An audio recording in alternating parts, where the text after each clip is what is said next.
All right, we are joined by our first ever two-time guest, the new sideline reporter for NESN, full-time now, Jahmai Webster. Jahmai, thank you for joining us today. Welcome back on the show. Hey, that's right. What's up, live studio audience? What's up, fellas? Great to be here. Great to be back. When you found out the news, what was that like? Was your phone blowing up? Were you getting text messages galore? Yeah, definitely, man. If you guys remember when this happened, it was on a Tuesday, and Chad Finn from the Boston Globe had sent out the tweet, and it was like somebody had opened the floodgates, dude. My phone was pinging nonstop. It was just ridiculous. And from there, like, I'm getting calls, I'm getting texts, I'm getting, Twitter chatter as well, Instagram, whatever, what have you, whatever social media, people even going in Facebook and trying to contact me through there and just saying congratulations, like we're super excited for you and all this stuff. So yeah, it kind of blew up my Tuesday, man. It was like I just woke up in the morning having some oatmeal and toast, and next thing you know, here we go. How different has your job been because of the pandemic? What's it like doing interviews on Zoom versus in person down on the field? Yeah, man, it's honestly a struggle for me, especially because I feed off like that interaction, right? The energy of person to person. Like, you can really feel somebody's vibe, what they're thinking. There was some rocky roads along the way. There was another time, I think I even posted it on Instagram, actually, post game conversation with it was a post game. I forget what the significance of it was, but JD Martinez was in the interview. So I hopped on, and I'm having trouble with my computer, and then I'm grabbing my phone because I couldn't log on, and I'm like, I'm gonna miss him, So the technological hurdles are ridiculous at times. But anyways, I have my phone in my hand, I got the computer, and apparently the computer was going, and I had my phone. I didn't realize that was going. So like, I'm fumbling into the press conference, and like, he's watching this because he's at the press conference room at Fenway Park, and he sees all the monitor of all the press, and he's laughing, and I'm like, this dude's laughing at me, isn't he? Thinking in my head. And he's dying laughing, almost can barely contain himself. And he's like, man, Jahmai's struggling. And then I hear that, and I'm like, oh man, he's got me. So I'm trying to like log off. And actually, I remember getting a text. Garen sent me a text, actually. She was like, turn your, mute your audio. And then PR actually texted me like, dude, what is going on? So I was like, all right, guys, give me a second. I'm gonna get this together. But it was just like, dude, it was ridiculous. So we had some fun with it afterwards. And it was a light moment, but it was certainly embarrassing at the time because you don't know how it's going to play out. People are like, dude, I'm ready to get out of here. This dude is messing around on Zoom. What would you recommend to kids like us? Because I know a lot of listeners of our podcast are in the same shoes. We look up to guys like you. And what would you recommend for strategy-wise, talking to people, people who want to do what you do someday? Yeah, man, great question. Now I feel old because I'm like, people looking up to me. That's crazy. But it's true, man. It's true. No, for sure. I mean, I just kind of had this conversation too with some Red Sox Foundation scholars asking me exactly the same questions. And for me, it's just like, you want to do this, then stay firm in that goal. You want to achieve it, go after it. Get with people that are doing it. Get an example of what it looks like to do it at a high level, and talk to those people and really just network, create relationships, people who can help you get a leg into the door, whether it's, with an internship or an opportunity to shadow you or whatever the case may be. Every bit of knowledge that you acquire in trying to achieve that goal is going to help you get there in the end. And then just always remember, have that self-belief, have that belief within yourself that I can achieve this, I can do this, and trust the process. It's crazy because it's like something that kind of got famous by, the 76ers a couple years back, Joel Embiid, trust the process. But you just look into such a simple phrase, and so many people want to get from A to Z just so fast, but there's steps in between. There's life lessons that are learned. There's opportunities where you make mistakes, and you learn from that. Nothing is a failure. It's all part of getting you towards your end goal, and you have to just trust that process and getting there. Like, I could have came in here in 2016 when I came to NESN and been like, yeah, I want to be the Red Sox silent reporter. Put me on TV right now. But that wasn't the path for me. I was the 1A, so to speak, the backup, the guy who's filling in a few games here, a few games there. And then I think it was 2017 season. Garen got some injuries. She went down. She got in a car accident. So I did a host of games, like so many I can't even really recall, but that was giving me the experience that has led me to this point. I feel like if I was in a situation where I was coming in brand new and I was just stepping into this role now, it would feel a little bit overwhelming. But I've had a taste of it and I know what to expect. And now I just got to go through it. So I'd say trust the process of what you're doing and live in that. Don't try to skip to the future so fast. Just enjoy the moments that you're in because they get greater and you appreciate them much more when you achieve a goal like this. So athletes watch film all the time to get better and critique themselves. Do you watch film as a reporter to get better at reporting? Jason, that's a great question. I'm glad you asked that because it is honestly, and you asked me earlier, Garrett, about, advice. I'd say if you want to be a television reporter, this is probably the most important thing that you need to do. People don't watch themselves enough. It is critical because you learn so much about yourself, about your delivery, about your presentation, about everything that you do on camera from watching yourself. And it can be awkward and it can be excruciating and painstaking at times. I had to go through the same thing, but I always watch myself. I don't think enough. And that's the advice that I would give to younger millennials. I feel like I fall into that category too at my age, but there's like a subsection of kids like you guys, like yourself, still in college, going through chasing your career path. I would say people don't watch enough TV, man. Honestly, you need to watch television to see what people are doing. Like, how can you go into television, but you don't have cable? I know it's expensive, but you have to find a way to get your eyes on things that you want to emulate, that you want to be one day. So I would say definitely watch yourself. If you're a young journalist out there trying to get on television and be in this business one day and be a sideline reporter or be an analyst or, excuse me, be a host or an anchor, you got to watch yourself. So get those reps. And if you don't have an opportunity to say get on TV or you're not in a class where you're doing television production, then talk to yourself in the mirror. Literally, it's like the awkwardest thing. One of my mentors told me, John Ireland, he used to be a sports anchor in Los Angeles. Now he's on the radio there and he's the radio voice of the Lakers. But he told me, yeah, watch yourself in the mirror. Like, just talk to yourself as if you're doing a report. And that's literally how you look on television. That's how you sound. That's how you come off. Record your voice. Listen to it.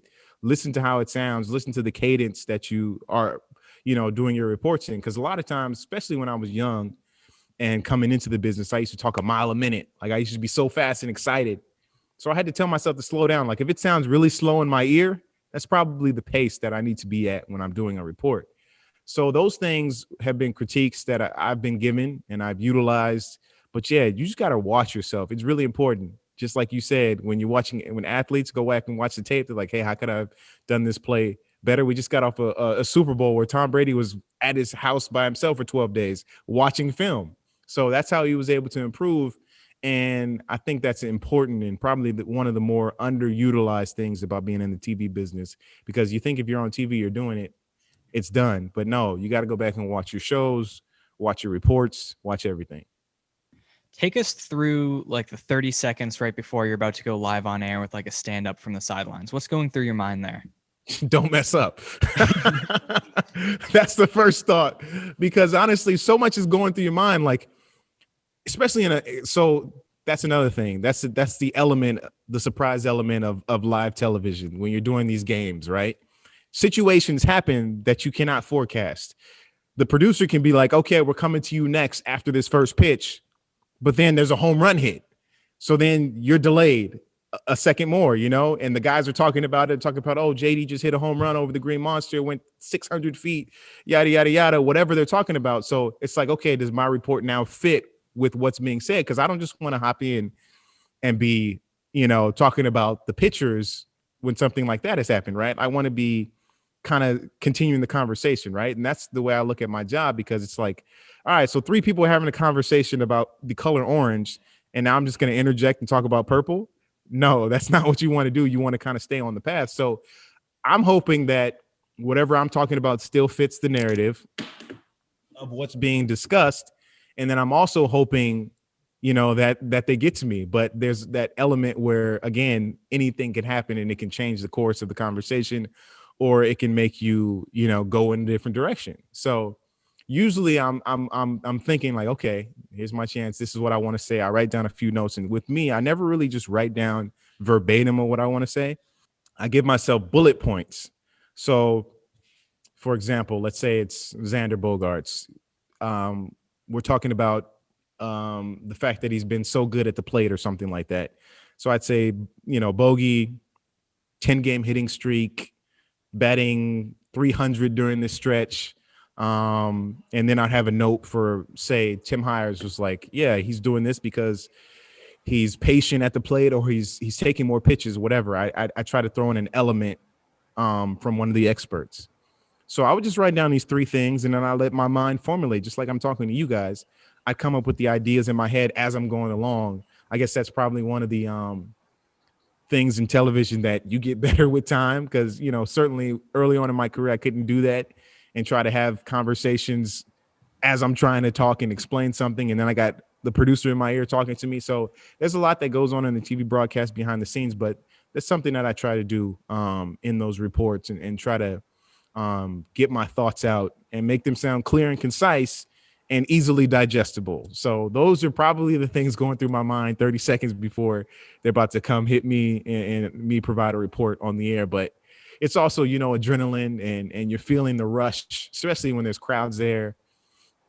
Even when it's not, actually, because that it's live, that you get one shot at this. So there's that pressure that really a lot of people, I think myself, I thrive off of that. And that helps me remain hyper focused on what I need to do and really enhances, I guess, my mental aspect of the game as well.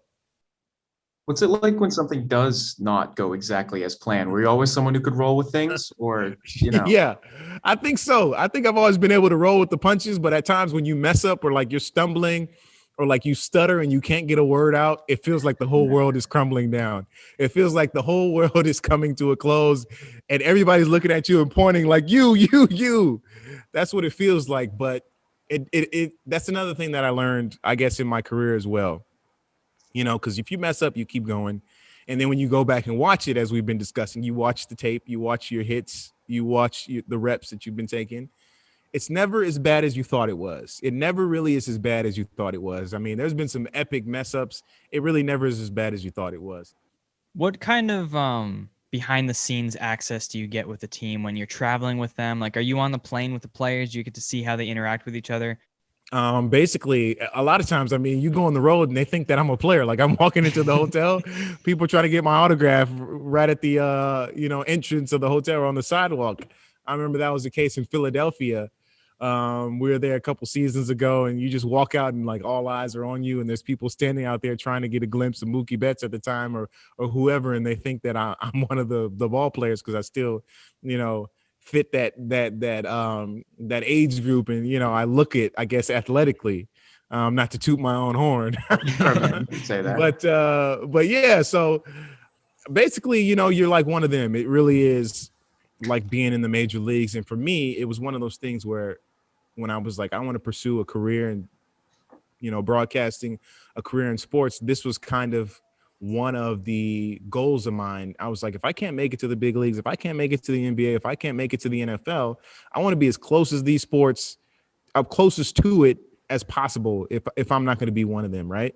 What goes into picking your suit before a game? Is that a game time decision? Are you laying it out the night before? Do you have the whole week planned out? What's that like? Man, I'm going to have to start planning out the whole week now that I'm doing this thing every day. But usually it's like I have an idea. Like I look towards it. I'm like, okay, I try not to wear the same color back to back, but I have so much blue, which I was just looking in my closet the other day. I was like, man, I got way too many blue suits or variations of blue. But I mean, if you're not wearing blue, what are you wearing? Either black or gray, right? I mean, it's not really many colors outside of that that's going to make you look not like a, Easter bunny or something crazy. So I was like, usually I look at my suits and I'm like, okay, I'm going to wear this today, that tomorrow, this the next day. So I do it in series. But now, because I'm doing it every day, I really have to start switching up the shirts and ties and the variations so it won't look like I'm wearing the same thing all the time. When you're on the road, or even if you're at Fenway, sometimes you do reports live from the stands out with the fans. So what's that like being out there with the fans? Like, do you ever get people trying to get on the broadcast or telling you what to say? Oh, man. Everybody's a critic at that point. It's like, dude, people don't realize, I'm trying to do a job here, right? Like you're trying to do a broadcast. Like people are at home watching TV and people are always messing with you and stuff. I have some fun with it, but yeah, you always have somebody who's coming up to you and wanting to ask you something. Hey, is this going to be on TV? Like, no, dude, I only have a microphone right here, and my cameraman standing right here is not going to be on TV. So you get a lot of stupid questions, so to speak.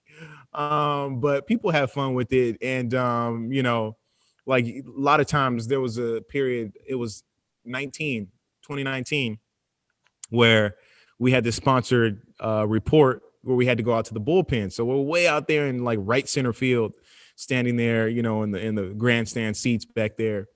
And I would have to do this every game because we're getting like people are paying for this. Like it was BioFreeze paying for this hit, in the game. So it'd have to be on one of the guys in the bullpen. So every day I'd have to come up with something when I'm doing a home series. So I do that report, and man, it'd be times where I'd just be sitting there and I'm like, get me out of here. Some of the drunk Friday and Saturday nights, especially, the 1:00 games on Sundays aren't as bad, but some of those Friday night games, like, dude, this is crazy. Get me out of here. People trying to talk to you and wave in the back and, get on camera as much as they can. So, just have a little more grace for your, daily sideline reporter, please. Have you ever asked a player a question? He's like, dude, what are you even saying to me right now? Yeah. Yes, kind of. And that player was Rick Porcello. This was like 2018. And Rick is he's such a great dude, man. I honestly, like, he's one of my favorite baseball players that I've had the pleasure of covering because he challenged me in ways like that, right? He would not let you get by with asking something stupid. Like, you had to really be thoughtful. You can't just be like, okay, this is going to be a softball. Just give me whatever, right? With Rick, he listened to the question. So you always had to be like, asking something that you really wanted to know, or it just sounds stupid. So I remember one time early on too in the process, I asked something that was just like, so, how about that double play or something stupid, right? I mean, that's probably wasn't what it was, but he was just looking at me like, what are you talking about? And he just like asked me again, what are you saying? And I was like, I don't know, thinking in my head, but I came up with something right then and there. But it was like, okay, I got to bring my A game with this guy. I can't be, coming over here with no nonsense. But yeah, he was that guy who really was thoughtful in his answers. So he expected you to also be professional in your question asking. What's Jahmai Webster having for breakfast on game day? Classic, man. My classic oatmeal and toast. I keep it simple, pretty bland. I'm pretty vanilla when it comes to breakfast especially because I'm like just nervous, or not nervous per se, but just like anxious, looking forward to the games, looking forward to, going out there and working. So I try not to eat too much. After the game, though, I'm starving. I'll eat whatever I can, whatever's in sight, really.